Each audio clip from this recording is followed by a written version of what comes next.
Aujourd'hui, on va décortiquer ensemble le grand retour de Valve dans l'arène des consoles.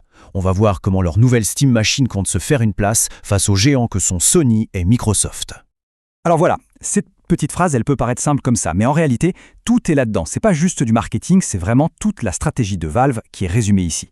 L'idée, ce n'est pas de faire une console de plus, mais de créer une sorte d'hybride, un truc qui se trouve pile entre deux univers. Et attention, faut bien comprendre un truc, on n'est pas du tout sur une simple mise à jour de la vieille machine de 2013.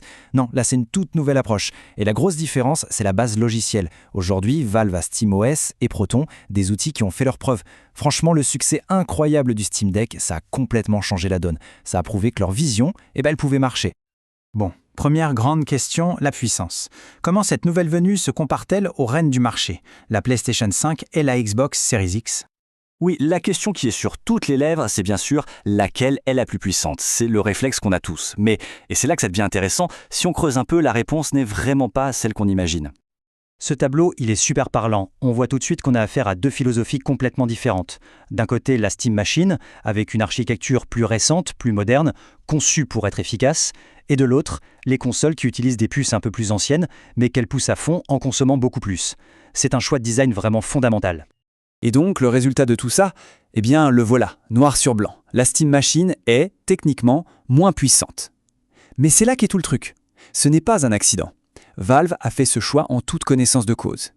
Ils n'ont pas cherché à jouer la course à la puissance brute. Ce n'était tout simplement pas leur objectif. Et ce graphique sur la consommation, il illustre ce choix de manière parfaite. La différence est énorme. La Steam Machine est bien moins gourmande en énergie. On voit donc très clairement que Valve a misé sur l'efficience, pas sur la performance pure.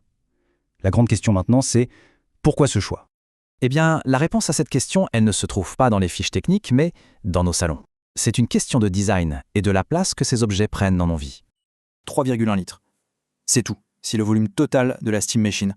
Pour s'en rendre compte, c'est vraiment petit pour un appareil de jeu qui a autant de patates. Et là, le contraste est saisissant. D'un côté, on a ce petit cube ultra compact qui peut presque se faire oublier. Et de l'autre, on a des tours, des vraies tours, qui en imposent dans un salon. Le pari de Valve, il est là. Pour beaucoup de gens, la discrétion et l'espace gagné sont peut-être plus importants que d'avoir la machine la plus puissante du marché. Mais cette différence, elle n'est pas que matérielle, loin de là. Elle va beaucoup plus loin et touche au cœur même de l'expérience de jeu. En fait, on pourrait presque comparer ça à la différence entre une voiture automatique et une manuelle. D'un côté, les consoles, c'est la simplicité absolue, on branche, on joue, c'est garanti, ça marche tout de suite. De l'autre, la Steam Machine, c'est l'univers du PC, une flexibilité totale, mais qui demande parfois de mettre un peu les mains dans le cambouis, de régler les trucs. Il n'y a pas une solution meilleure que l'autre, juste deux approches différentes. Parce que oui, l'accès à la gigantesque bibliothèque Steam, c'est génial, mais il y a un mais. Et ce graphique le montre très bien. Au final, seulement 10% des jeux sont certifiés vérifiés, c'est-à-dire qu'ils tournent parfaitement sans rien toucher. Pour tout le reste, une énorme partie du catalogue, il faut s'attendre à devoir faire des petits réglages, ou alors ça ne marche tout simplement pas. C'est ça le fameux prix de la flexibilité. Au final, chaque écosystème a son argument massu. Pour la Steam Machine, c'est l'accès à une ludothèque existante gigantesque. Pour la PlayStation, ce sont ses exclusivités incroyables, ses blockbusters. Et pour la Xbox, c'est la valeur quasi imbattable du Game Pass. On voit bien qu'elle ne joue pas tout à fait dans la même cour. Bon, tout ça c'est bien beau, mais alors concrètement, à qui s'adresse chaque machine ? Essayons de dresser le portrait robot. Le profil type pour la PlayStation 5, c'est quelqu'un qui cherche l'équivalent d'un grand film hollywoodien. Une expérience narrative forte, cinématique, de très haute qualité et surtout simple. On veut du grand spectacle sans avoir à se poser de questions. Du côté de la Xbox, le centre de l'équation, ce n'est pas tant la machine que le service. Le Game Pass est roi. C'est le profil de quelqu'un qui cherche avant tout le rapport qualité-prix, la variété, l'accès à un catalogue immense pour un abonnement mensuel. La valeur est dans le service. Et la Steam Machine alors ? Elle vise une niche bien précise. C'est le joueur ou la joueuse PC qui a déjà une énorme bibliothèque Steam, qui aime bien pouvoir optimiser ses jeux, mais qui rêve de faire tout ça confortablement dans son canapé, sur sa télé, avec un appareil compact et design.